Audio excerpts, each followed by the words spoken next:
राष्ट्रवादी काँग्रेस पार्टीच्या राष्ट्रीय अध्यक्षा आदरणीय सुनेत्रा वहिनी अजितदादा पवार ह्या महाराष्ट्राच्या पहिल्या उपमुख्यमंत्री आहेत आणि या ठिकाणी त्यांच्यावर काँग्रेसकडून झालेली जी टीका आहे ती अतिशय वेदनादायी, असंवेदनशीलपणाची, अशोभनीय आणि महिलांचा द्वेष करणारी अशी आहे.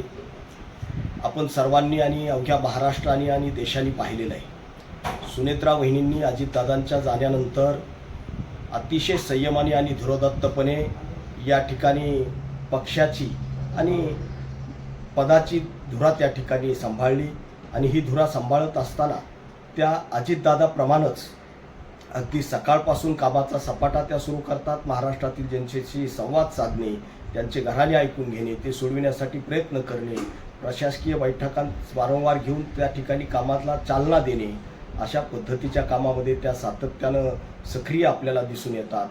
मात्र काँग्रेस पक्षाकडून त्यांच्यावर झालेली ही टीका ही खूपच निंदनीय स्वरूपाची आहे. विशेषतः काँग्रेसच्या संस्कृतीला शोभा देणारी नाही. ज्या काँग्रेस पक्षाचे नेतृत्व कधी काळी एका महिलेनं केलेलं आहे, त्या काँग्रेसकडून अशा पद्धतीची टीका होणं ही काँग्रेसच्या नेतृत्वांनी खरं तर आत्मचिंतन करायला केलं पाहिजे याबद्दलचं.